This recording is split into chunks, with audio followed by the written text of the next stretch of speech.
Hey, what is good with you guys? It's your boy KAG, and today we're going to be discussing Nintendo NX as a traditional console. Now, a lot of people are saying that they want a traditional console that's powerful, maybe have a Polaris GPU in it, 8 gigs of RAM or more. But overall in general, a traditional console with a regular standard controller that plays great games with great graphics. Now, unfortunately, if Nintendo were to do this, this would probably be an even bigger flop than the Wii U was, unless the branding was there and they actually marketed it correctly. But putting all that aside, let me tell y'all why it actually wouldn't work for Nintendo per se. Now, if we go back and we actually look back in time, the Super Nintendo was the last traditional console that had like amazing sales, and that was great. If you look at the 64, it didn't do quite as well up against the PlayStation. If you look at the GameCube, it also didn't do as well. If you look at the Wii was the first unique console that Nintendo did, and it actually was a major success. It actually sold over 100 million units.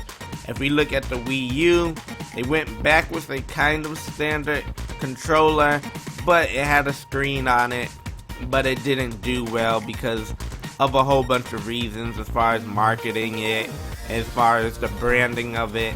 I mean, it had everything going against it. Even the graphic capabilities of it was kind of lower. But if you look at all those things and you add them up, it would be in their best interest not to create a traditional console. And if you want to go on and further that even more as to why it's not going to be a traditional console, take a look at Miiverse. If you look at Miiverse, it is full of drawings. There's tons of drawings everywhere in your Splatoon, on other games. It's where other people send other people notes and stuff like that. And yeah, just in general on Miiverse, you can't have a traditional controller because you need a screen on it in order to do all these unique things, such as drawing on the console and putting your pictures and uploading them and everything. So at a traditional controller, it wouldn't exactly work if they were to keep like the Miiverse running, or at least that part of the Miiverse running, because it would actually be gone.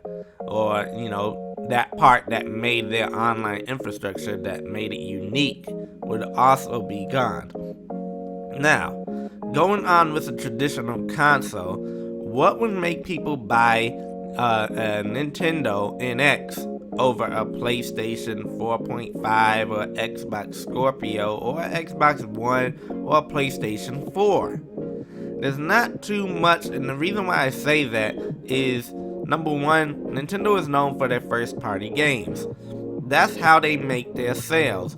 People buy Nintendo products because they're getting Mario, because they're getting Metroid, because they're getting Zelda, Pikmin, Animal Crossing, F-Zero, although we can't say F-Zero because they haven't made one in a long time. But they buy it for their first-party games. They don't buy them for third-party games. And on top of that, Nintendo has been lacking in third-party games for the longest. So the likelihood of third parties, for some strange reason, just automatically being on board with the NX is pretty slim, considering their current track record. Now, if they were to have maybe like a huge console that was selling off the shelves, at a very rapid pace, then third parties would want to support it. But outside of that, third parties know that people who buy third-party games generally have a PlayStation or they have an Xbox. The reason why is because neither one of those consoles have major, huge IPs that currently always dominate their console. So they tend to stick over there, and also, not only that, because consumers tend to buy PlayStations and Xbox. In order for Nintendo to fix this problem, they would actually need to be able to, transition some of those people back over from PlayStation and Xbox back over to Nintendo, and give them exactly what they want and then some. Because you can't come out giving them exactly what PlayStation's giving or giving them exactly what Xbox is offering, because if that's the case, then more than likely they'll just stay over there, because typically those people aren't really necessarily, attracted to Mario and Zelda and stuff like that. Granted, yes, there are some that are, but majority of them, they pretty much like where they're at. They like their PlayStation, they like their Xbox, a lot of them are fanboys of these consoles, so, they stick over there because they have a great experience over there. On the other hand, you had a console like the Wii that came out, which offered a unique experience that no one else was able to offer at the time, because no one else had the motion controls and stuff like that. No one else was going bowling and golfing or anything like that at their house. So, it made them go ahead and buy the Wii as a secondary console. So Nintendo is in a kind of an awkward spot where they need to be a secondary console until they're able to come to the point where they're a first party console and everybody, starts buying their console as the main console and these other consoles as secondary consoles. So yeah, they're kind of in an awkward spot. That's the main reason why Nintendo technically can't just do a traditional console. It wouldn't work. As much as they all want to say it would work, if they put a 12 teraflop GPU in there, and a massive CPU, and this thing it didn't even have a brick or anything. This thing was just a horsepower running machine.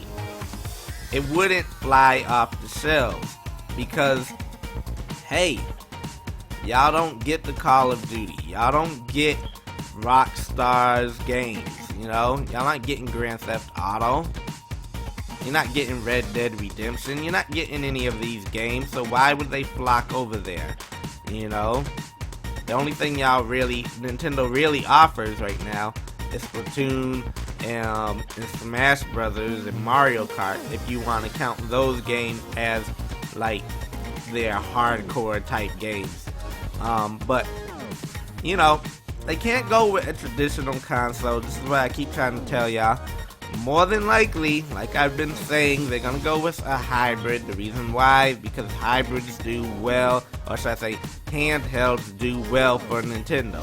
Handhelds have always sold for Nintendo, so why would they not go that route and try to accommodate the people that need handheld devices, but while also offering console people something unique that will actually be able to compete with one of the other consoles. So, not trying to be directly in the line of fire with the other two consoles, because if you actually look at it, this new generation of people that are actually playing these games, they all grew up on the Wii and up. They didn't grow up on the GameCube. They didn't grow up on the 64. They didn't grow up on the Super Nintendo. They didn't grow up on the NES.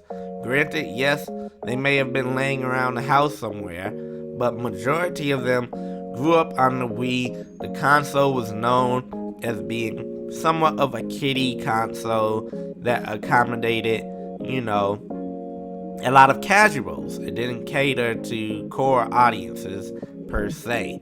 So, that's why Nintendo's kind of in an awkward spot right now. So they kind of got to dig their way out of it with a successful console that is not only a powerful beast of a console that can play the same games as those consoles, but it also has to offer something completely unique, something completely Nintendo. But anyways, if you enjoyed this video, be sure to hit that like button, and as always, if you're new to this channel, be sure to hit the subscribe, because we always like new audience members. We always like to have new people inside the gang. Anyways, I'll talk to y'all in another video. Peace.